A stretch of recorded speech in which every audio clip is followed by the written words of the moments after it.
kita akan lanjutkan perbincangan kita dengan para narasumber masih soal klaim ataupun adu klaim pembangunan infrastruktur di era ataupun di rezimnya Pak Jokowi dan juga di rezim ataupun eranya Pak SBY. Saya mau ke Mas Adi dulu, baru nanti saya beri kesempatan ke Bang Adian untuk mengklarifikasi data tadi ya. Mas Adi, ini saling klaim kemudian saling minta diakui, kritikan soal infrastruktur yang disampaikan oleh Mas Ahaye, apa yang Anda lihat? Apa yang sedang dilakukan oleh Demokrat? Apakah ini gimmick politik? Apakah ini manuver untuk bisa mengambil elektoral dari suara? Seperti apa, Mas? Ya, saya ingin komentar dua hal. Pertama, Demokrat ini memang sepertinya pemanasan untuk menuju 2024. Kenapa ngomong sekarang? Kenapa tidak 2014 sampai 2019 misalnya? Diomongkan soal bagaimana misalnya kontribusi SBY dalam pembangunan infrastruktur. Kenapa saya sebut ini sebagai upaya momentum 2024? Satu ya, tujuan kan sederhana, ingin menunjuk bahwa pemerintahan saat ini yang dibangun oleh Jokowi itu mayoritas juga sudah dilakukan oleh Pak SBY, kan itu. Sementara kita tahu bahwa salah satu jualan politik yang dimiliki oleh Jokowi adalah infrastruktur yang maksib. Bahkan dari survei yang kita tampilkan tadi, kondisi apapun di negara ini, kalau ditanya soal Jokowi, tingkat kepuasan pertama adalah infrastruktur. Jantung politik yang dimiliki oleh Jokowi itulah yang sebenarnya ingin disasar oleh Partai Demokrat. Satu sisi ingin bilang bahwa jantung kepuasan publik terhadap Jokowi itu sebenarnya dilakukan oleh SBY. Indonesia saat ini tidak sedang baik-baik saja karena hanya sebatas gunting pita. Maka kalau ingin Indonesia jauh lebih baik untuk 2024, pilihlah Partai Demokrat dan pilihlah AHY. Jadi ini strategi jualan, elektoral. Betul, ini kan jualan politik. Terlalu jauh itu jualan politik, itu pertama. Yang kedua, jauh, Pak. percuma nih sebenarnya di antara kita ini sebenarnya ngomong tentang angka-angka. Percuma dalam arti, publik itu nggak ngerti seberapa panjang jalan tol yang dibangun oleh Jokowi, dibangun oleh SBY, dibangun oleh Mbak Mega dan seterusnya. Ini adalah konsumsi elit, nak. Ini jelas konsumsi elit, konsumsi teman-teman politisi yang siap bertanding di 2024. Ini kan secara umum sebenarnya ingin menyasar para pemilih rasional. Pemilih-pemilih yang berharap memilih AHY, memilih Demokrat, berbasiskan preferensi politik kinerja. Kita tahu pemilih rasional kita itu cuma 10%. Nggak banyak. Nggak banyak. Orang itu memilih pemimpin, memilih partai satu. Kelihatan merakyat, sederhana, apa adanya. Dan juga ngasih bantuan sosial. Jadi kalau bicara tentang rekam jejak, soal apa yang sudah dilakukan, orang tidak melihat itu.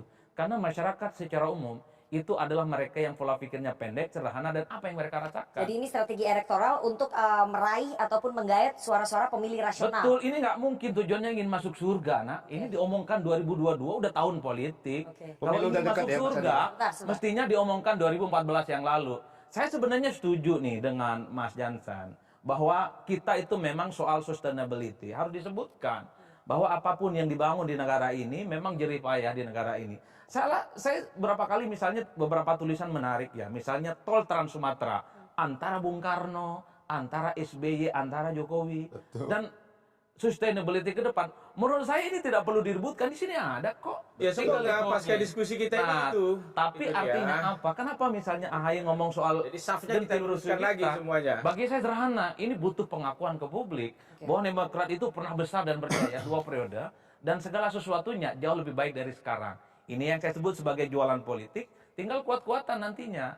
Nah, yang kita tunggu sebenarnya adalah bahwa soal politik infrastruktur, baik yang dilakukan oleh kubu pemerintah ataupun Demokrat, bikin semacam manifesto politik infrastruktur. Sudah jelas tuh SBY berapa ratus kilo, Jokowi berapa ratus kilo, sehingga anak bangsa, mahasiswa itu sudah bisa mengukur siapa sini yang suka klaim. Jadi by data aja ya. Betul. Kalau begini, saya suruh mahasiswa untuk meneliti tentang politik infrastruktur, nggak ada datanya.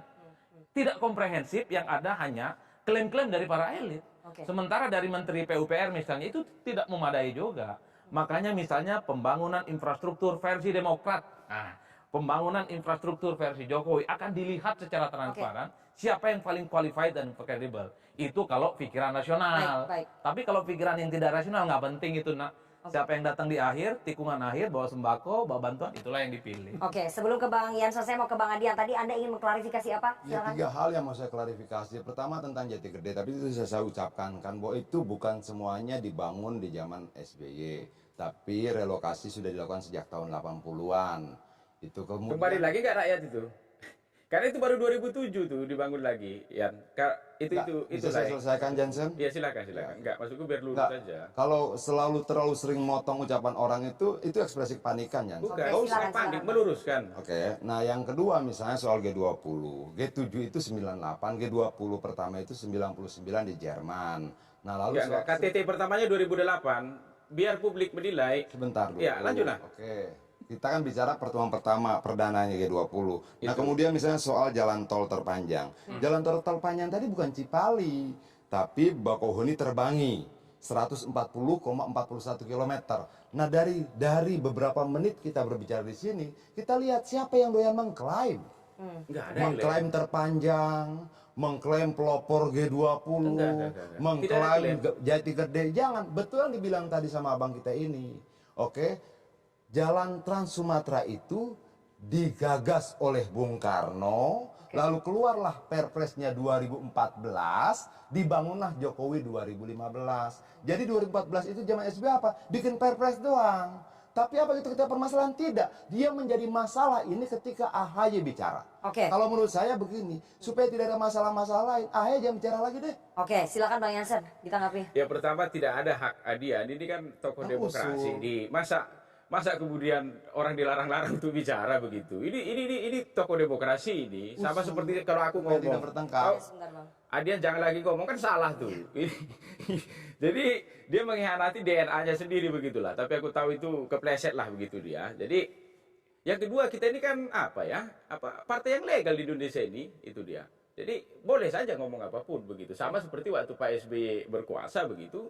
Ya teman-teman PDP silakan ngomong. Misalnya BLT itu membuat rakyat jadi apa namanya itu termehek begini semua segala macam begitu ya Pak, tanya dipakai lagi, saya nggak ada masalah. Itu dia. BBM jangan dinaikkan begini begitu. Misalnya kawan-kawan ini kan partai anti BBM nggak boleh naik, BLT nggak boleh ada, lain-lain segala macam, tapi nggak apa-apa begitu dia. Tetapi kalau soal nggak boleh ngomong itu janganlah begitu. Bisa saya jawab ini? Sebentar, dulu. Bang. Sebentar. Tunggu. Nah, biar bisa kita jawab dong. Itu gitu. dia. Sebentar, Pak. Yang kedua sekali lagi saya ingin menekankan begitu ya. Kami itu hanya meluruskan begitu dia. Itu dia. Jadi jangan kemudian juga ada pikiran publik di luar sana, karena kan gema yang besar hari ini di luar kan seakan-akan Indonesia ini baru dibangun di masa Pak Jokowi kan begitu. Itu nggak benar, itu dia. Saya sepakat, itu loh, semua pemerintahan punya peran, itu loh, membuat Indonesia kita seperti hari ini. Itu baru keren, itu dia. Jadi harmonilah kita, harmoni. Oke, silakan Bang Adian. Setelah ini saya soalnya mau ganti. Nggak masalah, nggak masalah. Cuma saya bilang begini. Kalau kemudian kita bicara tanpa data, kalau kemudian ketiadaan data itu menciptakan kegaduhan, kalau kemudian itu menciptakan saling berkompetisi yang tidak sehat antara yang mantan dan yang sedang berkuasa, apa perlu bicara? Menurut saya jangan. Kalau mau bicara, kuatkan datanya. Oke, dia bandingkan dulu tentang BBM. Ternyata zaman SBY menaikkan 254%. Oke, zaman Presiden Jokowi menaikkan 54%. Loh, persentase itu. Angkanya bagaimana? Zaman SBY menaikkan 4.100. Aku jawab ya. 4.000. Sebentar, Bang. 4.700, zaman Jokowi cuma 3.500. Secara persentase, secara angka. Tapi tetap naik juga BBM. Bukan soal tetap naik, tapi besarannya berbeda. Itu juga Aku jawab PDI ya. Perjuangan Bukan dong. Soal ini, menolak soal juga. BBM. Kalau kemudian naiknya 254%, ya harus ditolak dong. Artinya Iya kalau dong. nanti BBM naik Apalagi- lagi, partai Anda akan menolak Bukan juga. apalagi kalau kemudian dibandingkan dengan upah minimum saat itu. Aku gitu jawab loh. ya, Kan nah, jelas di sini. gitu loh. Oke, silakan Bang. Enggak, habis ini. Enggak, silakan. Sabar, tunggu, aku ambil datanya. Oke. Oh, kalau gitu jangan kau minta tidak dulu biar Oke, kita ngomong aja. kita harus jeda Aku terlebih data. dahulu. Jangan kemana-mana. Tetap bersama kami di Political Show.